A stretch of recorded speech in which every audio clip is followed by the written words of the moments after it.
we have a version of a guillotine where even as Hugo goes to come up to his knees now, we're in a position where we can finish the strangle. As we feel him cutting the corner, we're gonna walk and follow. So we're gonna put our body on our partner's body. And now we're able to punch, in this case, the right arm through, left hand bicep, and now from here we're in a position where we can finish the strangle from the top, okay?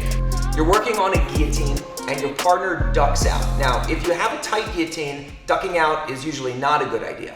But in the process of locking up guillotines, especially like an arm-in guillotine, you'll often find that there's so much space between your two elbows that your partner is able to duck their head out.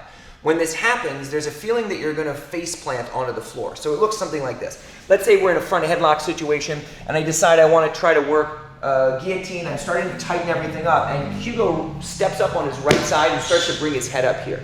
Okay, so now ideally, this left arm is kind of keeping his head down, but it's hard to do. And you can see that because my two hands are committed to the strangle, as he ducks his head out, a lot of times there's this feeling that you're gonna face plant. So there's a tendency as that happens, when he goes to cut, you kind of take your hands off of your partner's neck. Then from here, your partner spins the arm, and now all of a sudden you go from a position where you were on top attacking to one where you're underneath your partner.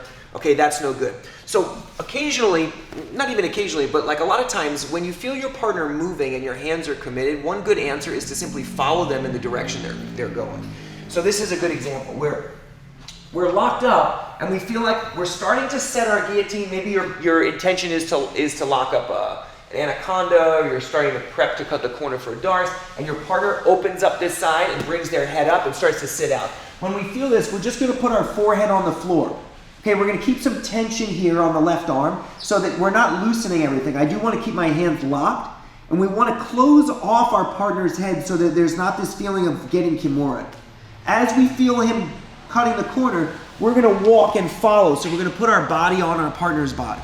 There are two good options here, okay? One is you simply scrape your body around the corner, and then now from here, we have a version of a guillotine where even as Hugo goes to come up to his knees now, we're in a position where we can finish the strangle, okay?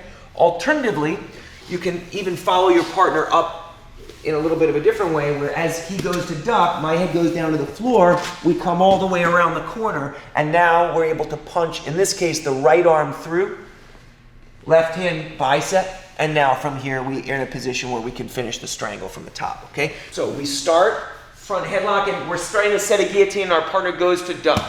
Okay, as they go to this kind of peek out position, as they go to bring their body through, there's gonna be the temptation to unlock. You can, okay, but you're gonna have to scramble out of that. So instead, just place your head on the floor, take your knees off the mat and walk into your partner. From here, you have a strangle waiting for you.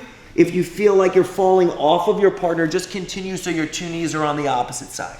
Now we're gonna lift with our left arm, punch our right arm through, lock up the figure four, and you're here ready to strangle. Being loose enough to follow a partner is a skill, okay? And if you're too tense, or if your body is too rigid, or if you're going too hard and you don't have the confidence to adjust, you'll find that there's gonna be a tendency for you to just kind of let everything go. Good grapplers will follow their partner through a set of changes and movements, even if it means that they have to make these kind of unorthodox choices. So you're gonna put your head on the floor, keep your hands locked, you'll be able to track your partner, chase your partner, and even if you don't end up with a finished position, you're gonna land on top in a much better place than you would if your partner spun the arm. You started on the top, you landed on the bottom, that's no good, okay? So hopefully this was helpful for you. If you have questions, let us know. We'll see you soon.